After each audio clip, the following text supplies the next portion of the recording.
Really happy to have you all here. This is Chico Housing Action Team's online Zoom call about Everhart Village and the program and what it's going to mean for Chico. Some of the guidelines we'll have for tonight, we are going to keep this a respectful conversation. If there's any sort of confrontational or negative conversation going on, then we will mute you or remove you from the room. We are happy to take all questions, but we do want to keep this respectful and calm and reasonable.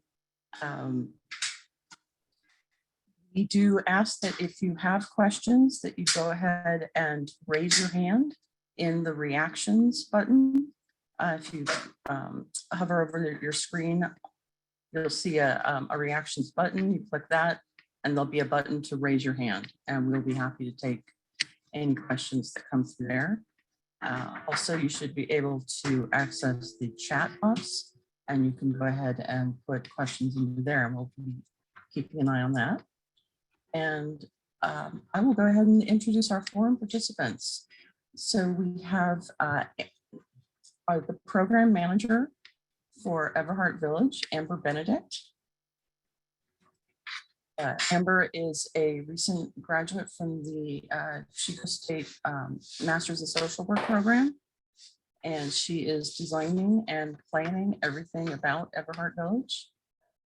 Amber, I don't know if you want to give a quick introduction for yourself, or? I was just going to say that I'm excited to get this opportunity to talk more about Everhart Village, and thank you for coming. Great, thanks. Also, we have Leslie Johnson, the Executive Director for CHAT. We should also, let's see, we've also got Scott Kennelly from Butte County Behavioral Health. Scott, I believe you're the Executive Director, is that correct? Just the director, don't need the executive title. All right. Hi, everyone. Thank you for joining us. Thanks for coming. And let's see, John Taylor from, he is the Butte County Housing and Homelessness Administrator. Good evening, everyone. And it's been my pleasure to serve as a liaison between CHAT and several of the county departments. Great, thank you. And then we also have Russ Erickson, who is with the art engineering company. Russ, can you tell us a little bit about the company and your role? Oh, yes, my name is Russ Erickson. I'm a project civil engineer and happy to help out CHAT with their cause here, and I'm glad to be here. Thank you. Great, thank you. Okay, so we'll go ahead and get started. Amber, would you like to give a few minutes of a brief introduction or overview of Everhart Village? Yes. So I'm not going to go through the full presentation. Hopefully everybody got a chance to take a look at the one that we put on like Facebook and our other social media websites. But just to do a very quick overview. So Everhart Village is a collaborative program between Chico Housing Action Team, CHAT, Butte County Behavioral Health, and the County of Butte. The program is designed to support people who have been unhoused and have been diagnosed with mental illness. Everhart Village will provide sleeping cabins and social services for 20 to 24 people for 6 months, with the goal of transitioning them into safe and stable housing. Basic needs will be provided along with intensive case management for Everhart Village. CHAT will oversee the day-to-day operations of Everhart Village. Case management will meet often with the residents to work on housing goals. Butte County Behavioral Health will provide clinical services, care management, and assist residents with their mental wellness goals. CHAT will work with the villagers on life skills, housing goals, and providing opportunities to build the community. So it's a very, very quick overview. Just to add in a few other things, we wanted to talk for a second about like our security plan in case there's any questions about that. So we will have 24-hour security on site. Chat takes the safety and security of the villager, staff, volunteers in our community very serious. We'll have protocols put in place to ensure that there's safe space exists within the fence of Everhart Village as well as the surrounding community. And what this will look like is we will have staff that is providing the security. They're going to be doing checks around all of the perimeter of the grounds. There will be a check-in, check-out process for anybody that's coming in and out of the village. This will be villagers, staff, any visitors, as well as any other resources out in the community that will need to come in. We're also going to have cameras all over the place just so that we can make sure everybody's safe as possible. So, yeah. Great, great. Thanks, Amber. Can you tell us a little bit more about what the security is going to look like? Because, are we engaging with any security? Are we doing our own security? Is that how that works? We will be. So we're going to have two different staff that will be involved in that. We're going to have the village assistants, and their role is to support case management, build relationships with the individual villagers, and then just kind of keep an eye on everything that's going on. They'll be the ones that are doing the perimeter checks. And then once again, we're going to have those cameras set in place so that there's a community building that will be up towards the front of the gate. And in that building, we'll have access to look and see what's going on with all of the cameras. And I also want it to be something that's set up so that it's available on phones themselves. So me as the program manager, if I'm across town doing something, I will also then have access to check on everything that's going on within the village. Great, thank you. So what else is going to be in this community building? There's going to be a lot. So the community building, in fact, I'm going to take the screen away from you for a second, if I can. Yes.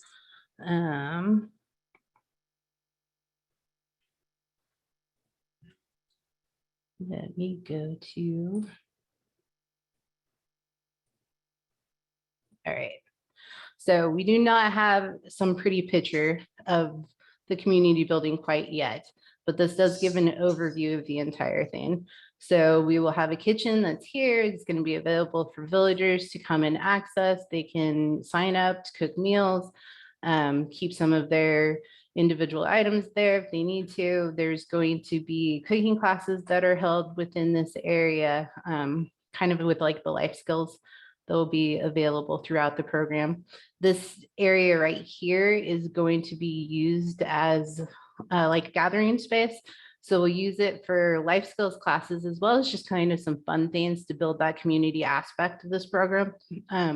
So we'll do like movie screenings and play bingo and play board games and stuff like that, as well as teach some of those life skill classes I keep talking about. So in there we'll do things like budgeting classes, rent 101, gardening. Well, gardening won't happen in there, but meditation, yoga, communication skills, things like that. And then we will also have 2 bathrooms in here. This is where the villagers will come in and can sign up for showers. There will also be 2 washers and dryers. And there is going to be an office that's in here so that case management can meet individually with the people, as well as other case managers throughout the community that can come in and have this private space to meet with individuals. Fantastic. Can you tell us a little bit more about like what's going to be in the actual cabin, the sleeping cabins themselves? Yes. And once again, I'm going to pull up another picture. So.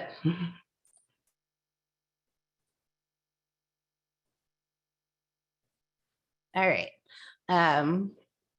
So we are getting a lot closer to completing some of these sleeping cabins. So if you look over here, there's going to be a toilet that's offered over here. And then there will be, this will kind of be like a little bit of a kitchenette. So there's going to be a mini fridge, a microwave, a counter that will have a sink there. There's going to be a bed with storage underneath. There's going to also be a table and chair. And one of the things I really like is that there's all of the cabins have these little porches, And the way that the village has been designed is a lot of them are going to kind of look in on each other. And they're going to have porch lights, and the hope is to like be able to put little lawn chairs out there and just kind of once again create that community aspect that we want within the village. Neat. So Amber, can you tell us a little bit about what you see in terms of what we'll need for volunteers? It sounds like there's going to be some enrichment programs that and Mhm. support that we'll want some volunteers from the community for. Yes. So chat thrives off of volunteers. We have a very big volunteer base already that is excited to come in and help out with the villagers. But a couple of areas that we're going to be looking for in particular is people to come in and kind of do what we are going to call like friends. Well, we have what's called Friends of Chat. And what they do is come in and kind of becomes friends with the residents that we have currently within our house members of chat. So we want to take that model and then do it again in the village itself. So we'll have volunteers that will come in and form relationships with the villagers, can take them, say, hey, let's meet out for coffee. Let's go over and hang out in the community building area, which by the way, is also going to have a really cool outside space. It will have a full deck that's out there, and just get to know them on a personal level better. And then we already have volunteers that are offering to come in and do like therapeutic gardening with people, coming in to do trauma-informed yoga with individuals in group settings, life skill type classes, which is really exciting. That is super exciting. Thank you, Amber. Mhm. Let's talk to a few of the other folks. Dawn, I was wondering if you'd be able to spend a minute or two just talking about what your role in this project is. Okay, yeah, thank you, Teresa. I'd be more than happy to. We recognized early on with this particular project that it would involve multiple county departments. You know, we've got 23 different departments within the county, and we knew that it was going to involve social services, obviously the Department of Behavioral Health, development services, administration, general services. So with that in mind, it made sense to appoint someone to be a point person for chat, someone that could coordinate with all the different county departments and you know, focus energy, do the internal meetings within the county, you know, and coordinate efforts with chat. So that was my role in that. It was also to provide information, you know, to the chat folks about what the different departments can do, what their roles are as well. So I've been involved in several of the infrastructure meetings and coordination meetings. Great, thank you. And what would you say in terms of like, how unusual is this program? How this hasn't really been done in a lot of other places, right?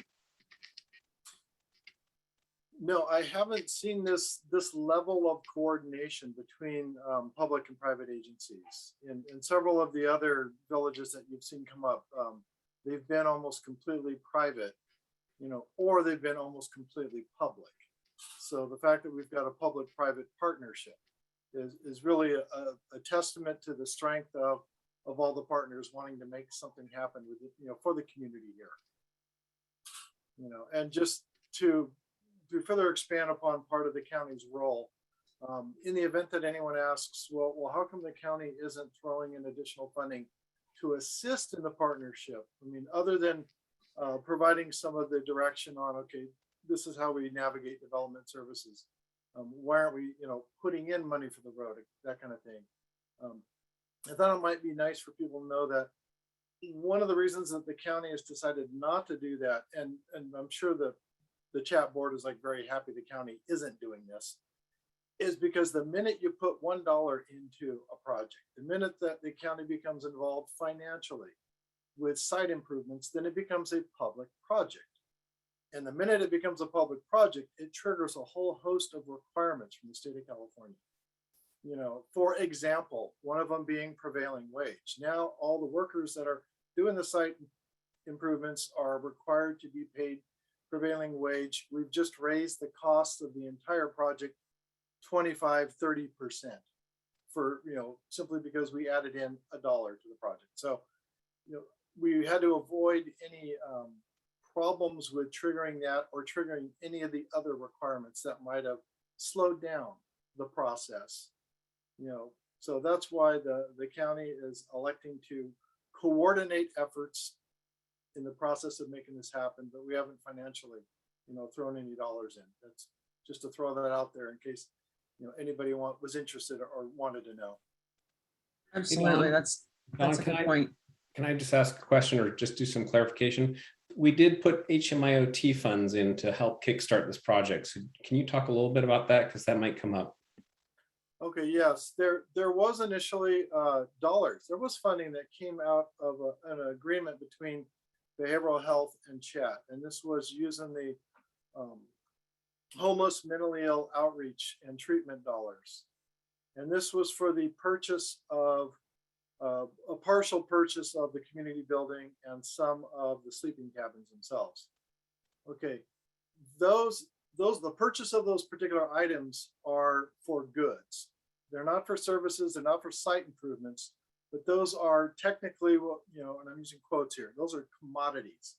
So there are certain things the county can do, and that is enter into contracts for commodities, which will remain the property of chat, once the agreements have been completed. So yeah, there has been some funding that has flowed through the county, but it hasn't been for site improvements. So I should probably make that distinction there. Thank you, Scott. Yeah, thank you, Scott. Appreciate that. Scott, would you be able to talk for a minute or two about the role of Butte County Behavioral Health in this project and your particular role in this? Sure. So apart from the HMIOT funds that we helped to kickstart some of the purchasing of these buildings, behavioral health recognizes that the primary purpose of the sleeping cabins is to house people who are homeless, non-engaged, living on the streets, and not in services. So we are committing our mental health services teams to help provide outreach and engagement and work on the streets to help engage people, encourage them to come in, to get off the streets, to start the process of getting back on their feet and stopping the drugs that they're potentially on, or helping get treated for the mental illness that they have. We have existing teams that do that now. They're limited in scope, but we have a proposal that's going to the state for what they call the REST project, which is the Recovery Empowerment, I can't remember the S team, strengths team, I think it is, but basically it's about $1 million a year for 5 years for a fully field-based team, the psychiatrist, the nurse, therapists, counselors, and peer specialists who will spend their days out in the streets trying to work with the population that's so difficult to engage and get off the streets, who are using or who are not committed, and to encourage them to come in for services. And then the unique part about this project is the sleeping cabins, or Everhart Village, it's embedded on the campus that behavioral health already exists on. So you have mental health services, crisis services, drug and alcohol services, prevention services, a crisis residential program, an inpatient facility, a health provider called MedZed, and a pharmacy called Genoa Pharmacy, all within walking distance of the sleeping cabins. So one of the challenges that we've heard from our clients in the past, or the homeless, is, I can't get on a bus and go from here to Department of Social Service. I can't go here to behavioral health. I can't go here for this and that. This is everything on site to try and make it as seamless as possible for those people who are finally willing to get the help to get the services they need. And so our commitment is to be there daily to provide the mental health services, the drug and alcohol treatment, whatever is needed for that population. And I want to highlight that, there's the homeless mentally ill population that's out there that, with a lot of engagement and motivation, might be willing to get the help, and that's the target that we're working towards. But there's also that population that no matter what you do, no matter how many services you have, they're not coming in and they're not going to work with you. So this is, I don't want to give the impression that Everhart Village is going to solve homelessness, because I keep hearing that. Oh, great, they're coming and homelessness is over. we're going to take a big chunk out of homelessness and help those people that aren't getting help now or aren't willing, but we're not going to solve homelessness. That's going to be another layer that we're tackling at the next Board of Supervisors meeting, if you're interested, to talk about ways in which we can change some legislation to compel more people who are out on the streets that won't get the help and won't participate into getting the treatment they need. So I think it's another tool in our tool belt to help people who otherwise are not getting help now. And we look forward to seeing at least 20 people getting off the streets and getting into housing and beginning to stabilize, and then taking the next step, as I think it's been mentioned before, towards more permanent supportive housing. Great, thank you, Scott. Is that Laura's Law that you're referring to with the Board of Supervisors? We actually decided to do in what we consider an improvement to Laura's Law. Laura's Law, without getting on my soapbox, has some very specific restrictions as to who's eligible for those services. The REST project will not operate within those restrictive guidelines. They'll be available for anyone, regardless of the requirements for Laura's Law. So we think that team, if approved by the state, will be able to do more than a Laura's Law team will currently do. And we encourage anyone who's interested in learning more about that to come to our Behavioral Health Advisory Board or hear from our Board of Supervisors, because we will have to get in front of the state in the next couple months to advocate why that REST project is innovative and get the approval from, it's called the MHSOAC, the Mental Health Oversight and Accountability Committee.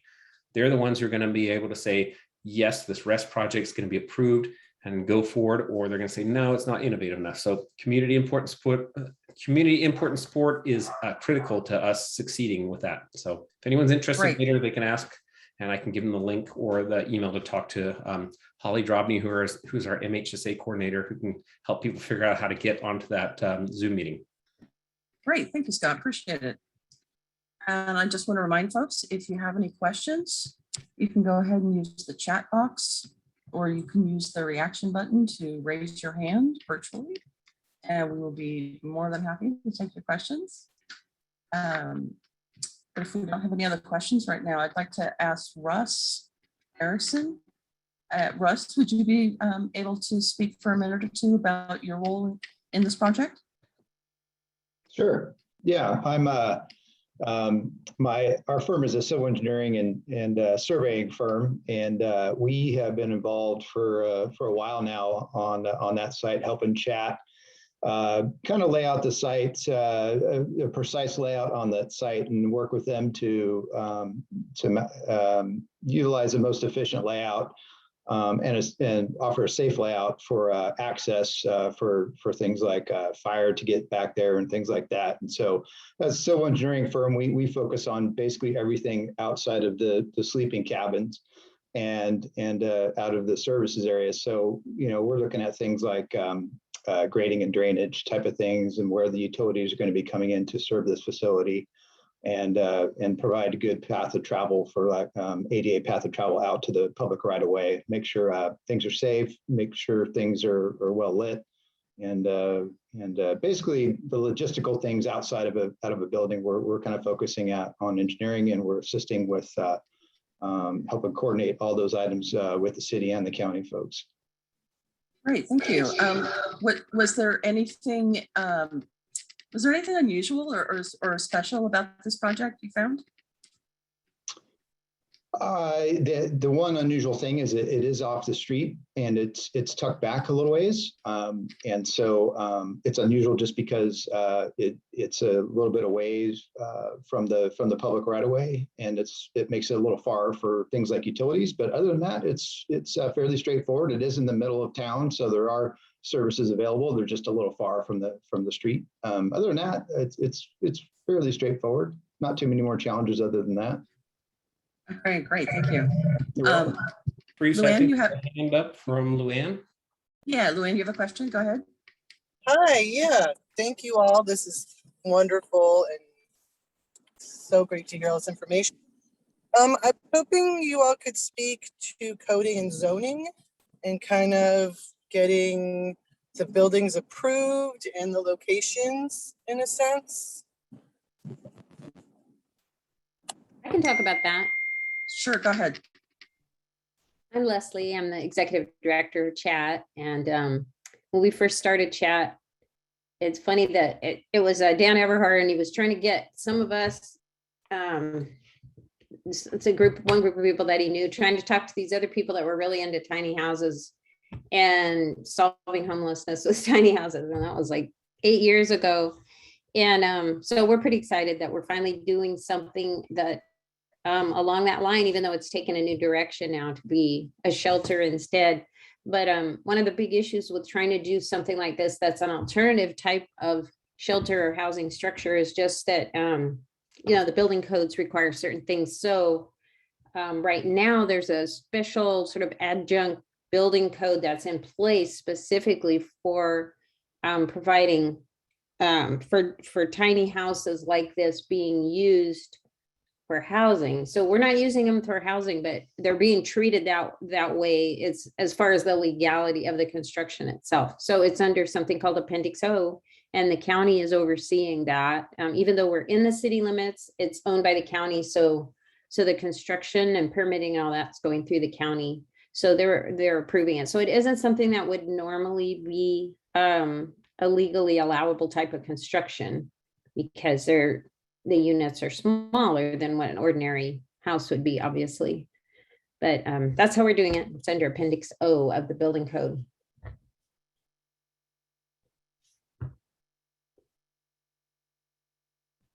Okay, great, thank you. Louie, did that answer your question? Yes, thank you. Okay. Let's see. Let me ask Amber. You spoke. A couple folks have sort of alluded to where the Butte County Behavioral Health clients will be able to move to after Everhart Village. I think we all know that there is a dramatic shortage of affordable, supportive housing in Chico. So what are the thoughts of where these folks might be able to go? So we do have a few different apartment complexes here in town that do take people that are like on SSI or SSD, which a lot of these individuals will possibly already have in place, so low income. And part of what the case management will be doing is starting working on those application processes from like the very beginning. We'll be getting any of the resources they need put into place. If they like don't have ID, if they don't have SSI already, like that will be part of what we are doing. But there may be a handful of these individuals that need to move into like a supportive housing type place. So I know that Butte County Behavioral Health does have one apartment complex. I think that, well, they may have more, that is supportive housing, but that is also something chat itself is working on.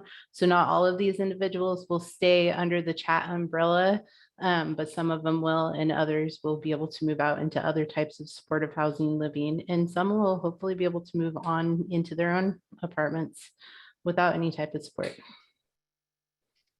Okay, great, thank you.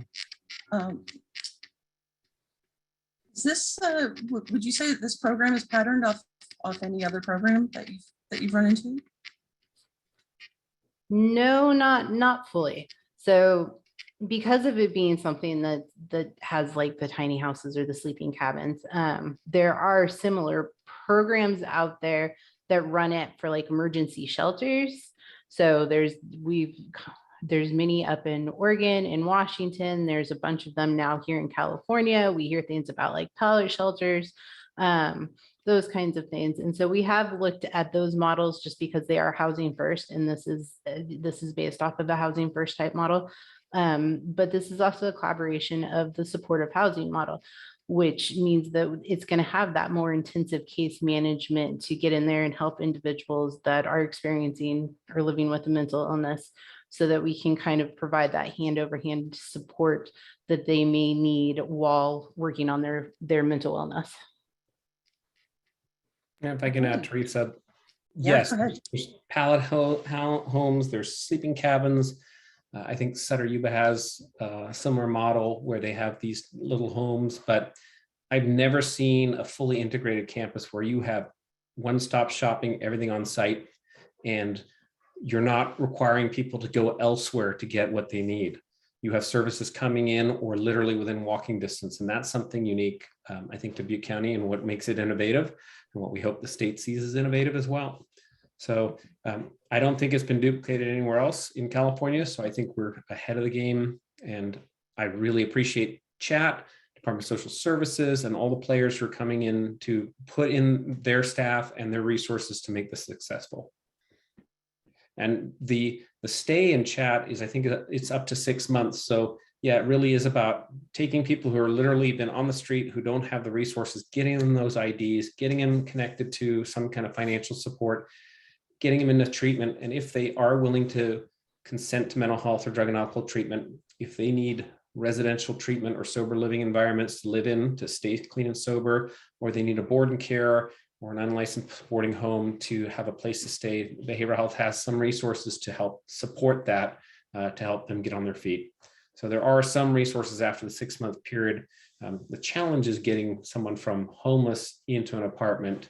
And we do have a housing navigation team, and Don Taylor also has the home team that work very well together to help find every creative option they can to try and tap into resources to get people off the streets and security deposits and into some kind of housing.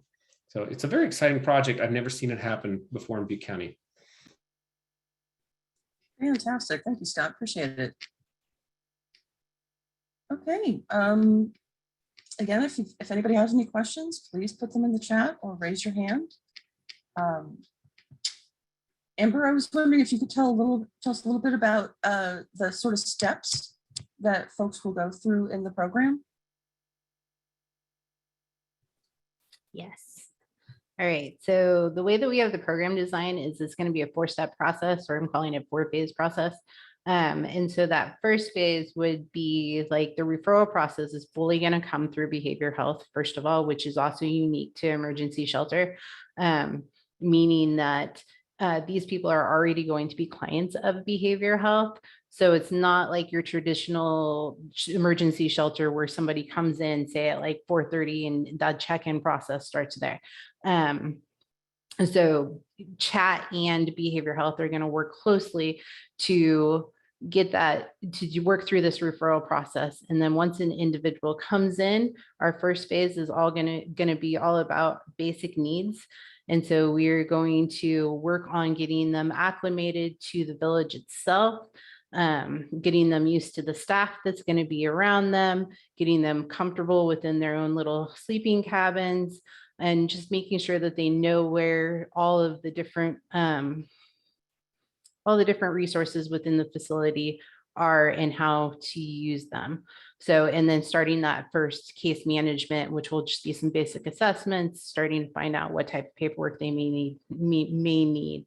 And then we're going to move into phase 2, which is going to be all of the things that we were doing prior, but then also adding in more of those life skills, working more towards starting like the application processes for houses,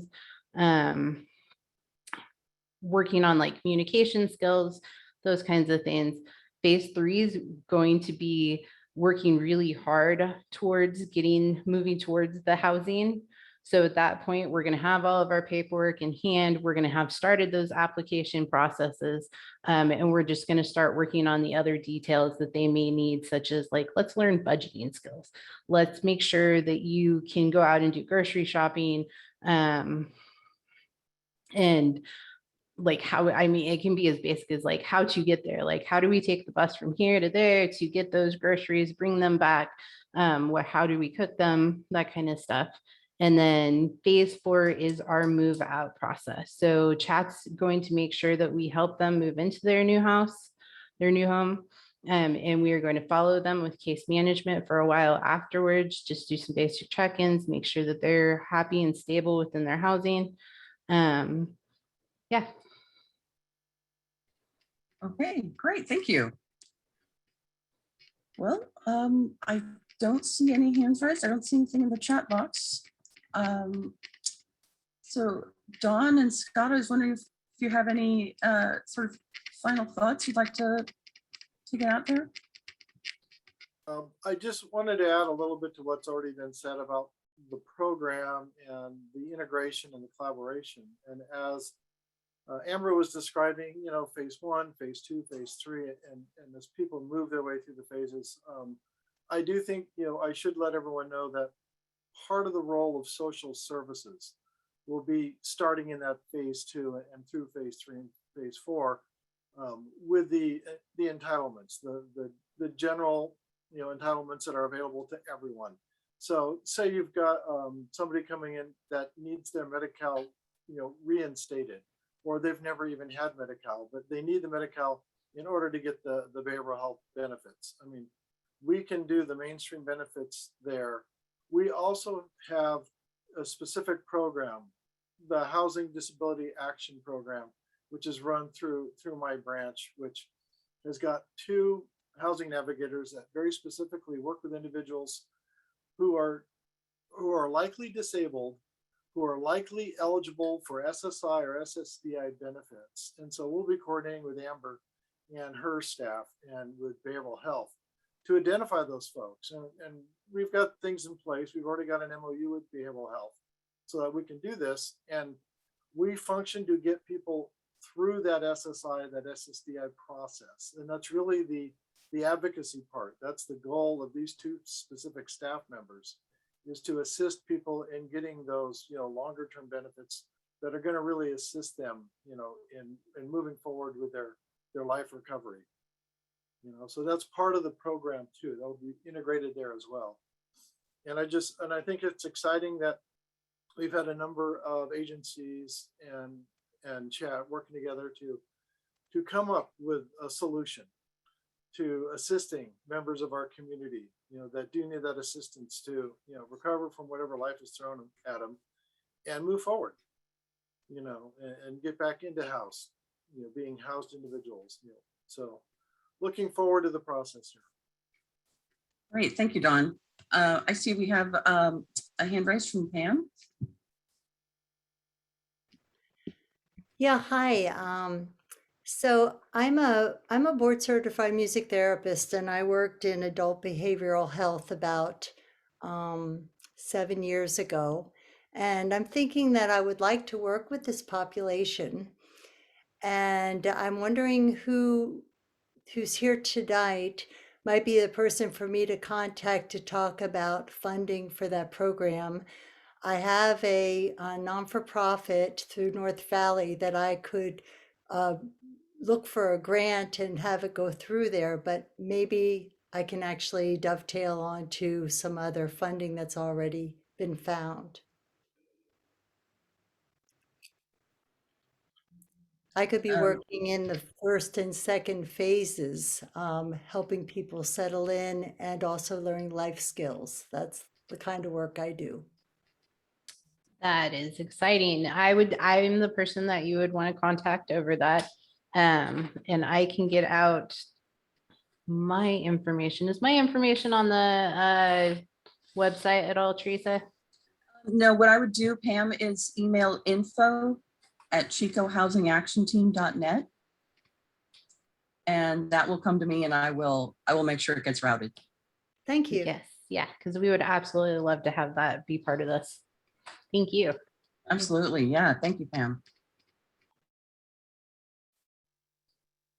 And Okay. by the way, that was just added to our chat box, the info@Chico Housing. Actually, Yeah, and I apologize. I had restricted the chat box thinking it would just restrict chat between folks, but it seems to have restricted chat for everybody. So I just enabled that, and folks should be able to go ahead and use that. Leslie, do you have any other thoughts you'd like to add to this?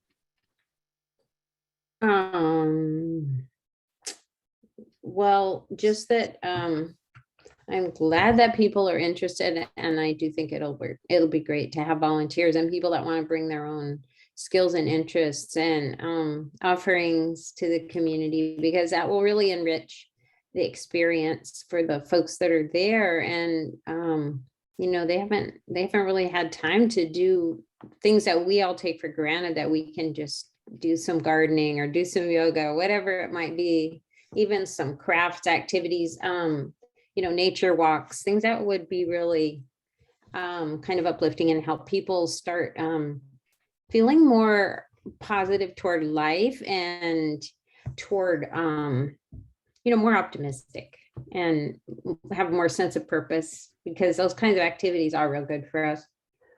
Absolutely. The other Yeah. thing that is really something that's promoted a lot now in behavioral health is the RAP, kind of a RAP approach, which is wellness recovery action planning. So I think that will be definitely incorporated into the project too, because it is really giving people a lot of sense of self-determination and autonomy in their own recovery with mental illness, and learning how to learning a lot of coping skills and things like that. What did you do last time you got really depressed that really helped you, and make a list and write it down. And next time you start feeling bad, maybe pull that out. And it's good because it's, we're going to incorporate things like that too, that are really shown to be very effective, especially with peer-to-peer support. So we're hoping that people will get a lot more stability through this. And I think be more capable of being a tenant when they leave, and especially I think it's super important for them to learn good tenant skills and just sort of getting in the habit of paying, learning to pay rent every month and just do the regular things that you have to do. So people that are homeless have a lot of amazing resourcefulness and coping skills, but they're not the same kind of skills they're going to need now. So once they move into housing, and as a director chat, I definitely have at the top of my mind that we want to be looking for housing opportunities, so that as people go through Everhart Village and gain in their skills and their confidence, their stability and their mental health and everything, then we will try to have some places available. And we can't, of course, be assured that we can house everybody, but we will definitely be working on that, because we see this as a continuum, and we don't want people to stay a little while and then out the door without any kind of, planning. So hopefully we'll be able to have some housing opportunities available too. Maybe shared housing, which isn't for everybody, but if we can get a 4-bedroom house and people are willing to rent a bedroom, then we may end up being their landlord after they leave Everhart too, and get into their own place, and where they can pay rent and cook dinner and have roommates and have, a more stable and satisfying life. Right. Okay, good. Thank you. All right. We've got a bunch of questions coming in the chat box. Teresa, can I just add something to let you Sure. Go ahead.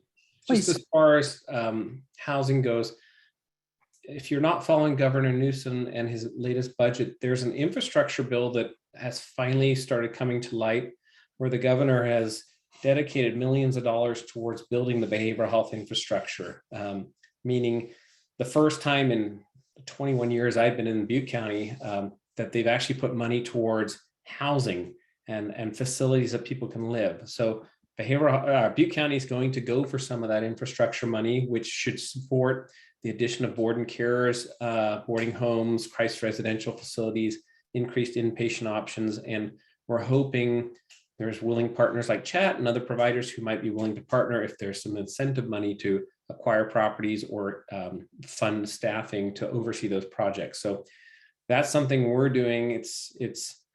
It was literally just released, the information. The first webinar was on Friday. So there's a lot more things coming out, and they're phasing that out over the next 2 years, starting with mobile crisis services for kids, but they're getting into the housing pieces after that. So there are some opportunities if there's community providers who are interested in providing some of this housing post Everhart Village, that the county might be able to partner with them through the RFP process and add some more resources that don't exist in Butte. So just some Awesome. hope on the horizon.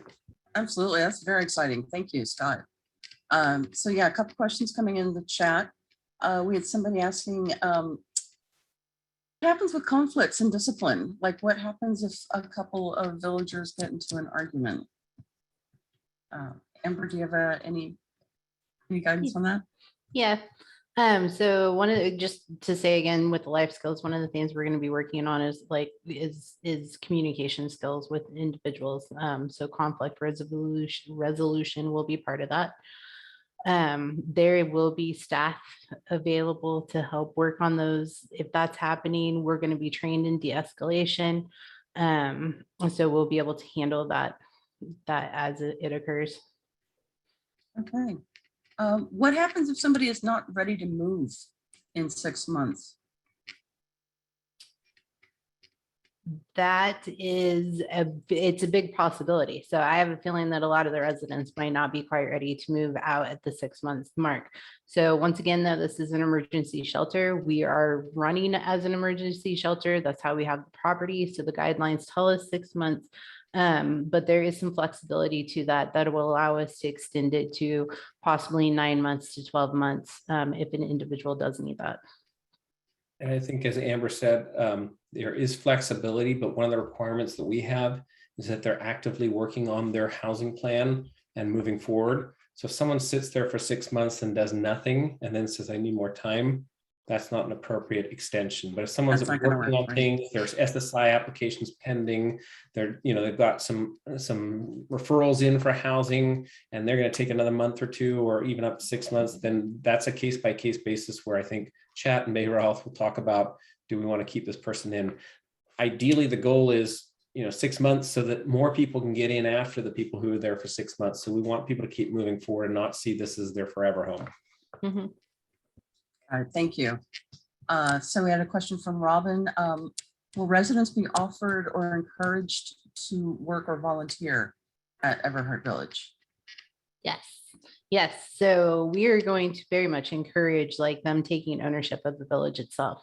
So we want them to get out there. There's going to be like a chore sheet so people can get out there and participate in cleaning up the village itself, cleaning up the communities, the community building.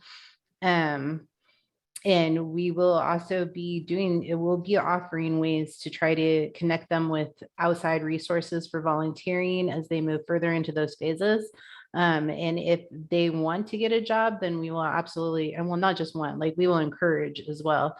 If an individual can get a job, to work on developing those skills. Great, If that thank answered you. the question. Think so. And when are we thinking that this will be open for services?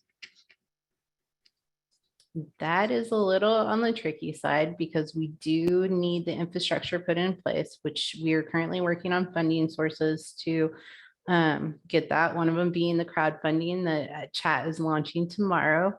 That is to help pay for the road because we really need to get that put into place before we can start setting the individual sleeping cabins and the community buildings there.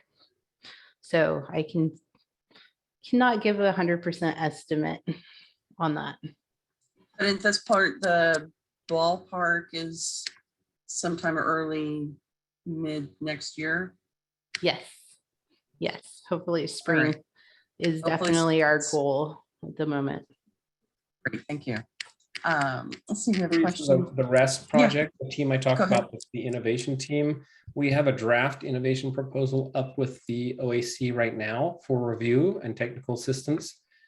Assuming that things move the way they've moved in the past, we're hoping to have a decision by the OAC on the team that's going to be doing all this intensive outreach and engagement by probably December. So assuming that's approved, then we go into hiring in January and February and probably start up by March. And that team will, if approved, will exist independent of Everhart Village if anything delays the implementation of the village, but we'll still be working with the homeless mentally ill population. So they're trying to work in concert, but they also have different approval dates for when things will get up and running. Hey, good to know. Thank you, Scott. We have a question from Holly. Is there a screening process? And what does that look like? So hopefully maybe Scott can help me out with this. So there is a referral process that will happen. So that may be a little bit different than what she's thinking about with screening. So, but the referral process itself will, first of all, these individuals will already be clients of behavioral health. And then behavioral health will bring them forward into, gosh, there's a meeting that will happen basically between chat and behavioral health where we will talk about the client and make sure that this individual is ready for a program like this. So the goal is to house them at the end of it. So we want to make sure that these are individuals that have the ability to be housed within that time period. And so that will be part of the screening process. And chat itself will have just do some basic assessments, but the reasons behind that is for us to learn how to work with the individual better, not to necessarily screen them out of the program altogether. Yeah, and as far as behavioral health goes, there's probably two types of clients that we're talking about. One is we have open, seriously mentally ill clients who are homeless, who aren't making it in the shelter or for whatever reason been kicked out of the shelter, or that's not an appropriate place for them, who are engaged, who just don't have a place to stay. Those would be potentially direct referrals to Everhart Village. The more gray area is the homeless population that is not engaged, that has no place to stay, that we do a lot of outreach towards. We start building a relationship when we start that, what they call motivational interviewing, which is like pre-contemplation, contemplation, action, and then moving forward, where you're working with them to see the benefits of, hey, maybe it is time to get off the streets, and to maybe, I'm not maybe ready for mental health or drug and alcohol treatment, but I am willing to maybe talk to you daily and have an encounter with you. So that type of client that would follow the rules at Everhart, have a place to stay, and be willing to tolerate daily visits would be another type of client that we try and bring in to try and build the momentum to get them into treatment. And of course, the easy one is the homeless mentally ill client who's like, yeah, I'm ready to go, sign me up, I'll do treatment. So there's a couple different types of clients that we're talking about. The tough one is, the ones who are saying, okay, I'll try it out, I'm not really sure I want mental health treatment or I want drug and alcohol treatment. Some of those clients might get into Everhart Village and not succeed. And so, we want to be clear that the expectations aren't 100% of people going in are going to make it. There will be some people who don't necessarily follow the rules, don't get along with their peers, don't necessarily want treatment, and aren't necessarily a good fit. But we're going to try our best to try and bring in as many as we can. So it's not a hard and fast, you're in or out based on this criteria. We're going to try and, on a case-by-case basis, work in collaboration with chat to make sure we bring in the right types of people to make this a successful program. Great, thank you, Scott. So we have another question in the chat, and then Luann, I'll take your question after that. But we did have a question from Mary Kay about the gardening program. Amber, would you be able to speak a little bit about what we've got, what our thoughts are about that? So I would say I have very little information on what that would look like quite yet. I know that we have somebody that has volunteered to bring in gardening boxes. And then there is somebody out in our community that is already teaching therapeutic gardening at Chico State that is going to be coming to Everhart Village and teaching whatever he knows to us, not only for the villagers themselves, but also as the staff, so that we can continue to work with people within that setting. It sounds like that'll be a good opportunity for volunteers later on also. Oh, absolutely. Any volunteers, all volunteers, I want them all. All right. And so for folks who want to volunteer, they should stay tuned for us to let them know what we need and when we need them. Yes, and I mean, we go through the regular volunteer process that chat has put in place. So I know that on our website, we have a link to volunteering, and then that takes you to like a Google Doc or a Google survey. And in there's multiple options of different ways you can volunteer within chat itself, and Everhart Village is just going to be another component of that process. Okay, great, thank you. Luann, you have a question? Hi, so I will continue to say, so well thought out. This is amazing. Can you speak a little bit to any community pushback you may have had or expect to have, in a sense, from neighbors in the area, any businesses, any kind of things relating to community goodwill or potential risk management, things like that. Can you speak to that a little bit? So this is part of that process. We were hoping to have some individuals that may have some of the harder questions to come tonight and ask them. But we have already started working with our neighbors that surround Everhart Village. The majority, or one of the big ones that surrounds Everhart Village. They have come in and had conversations. They've seen the entire program design.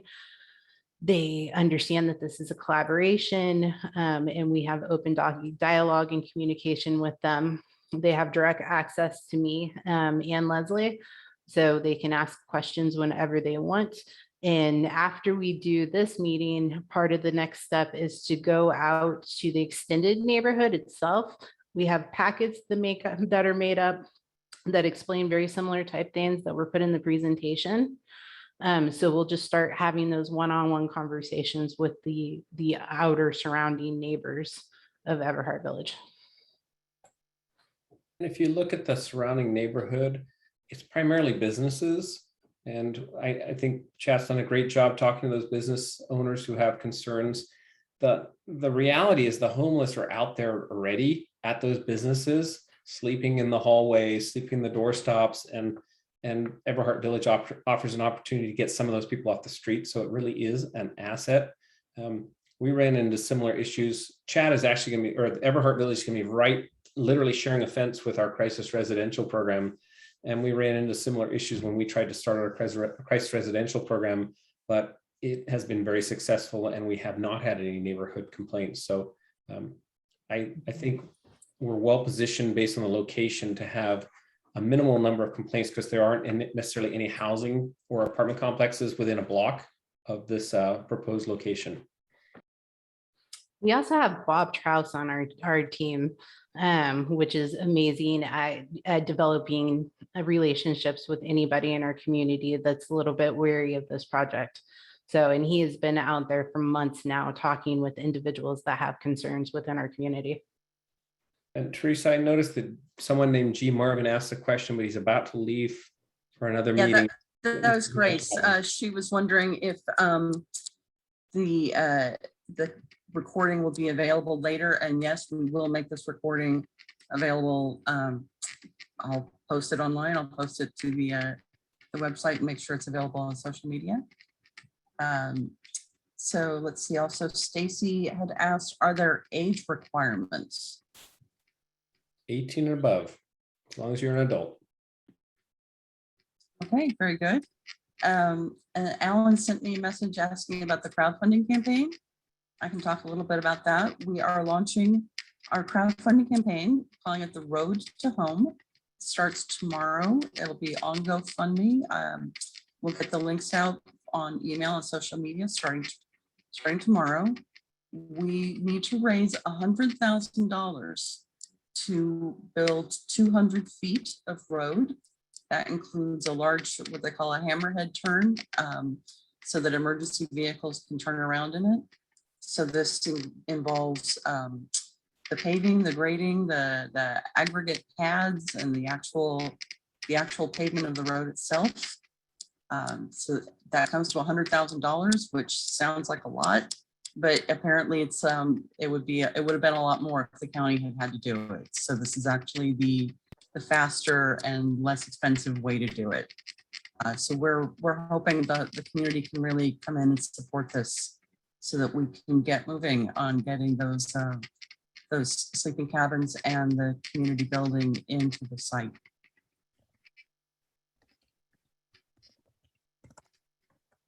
Okay, and then Chris had asked, where do I send a check?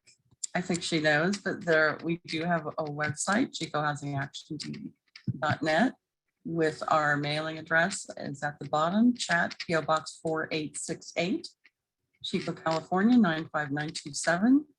And if you wanted to go to Everhart Village, just put a note in the note part of your check that this is for Everhart Village.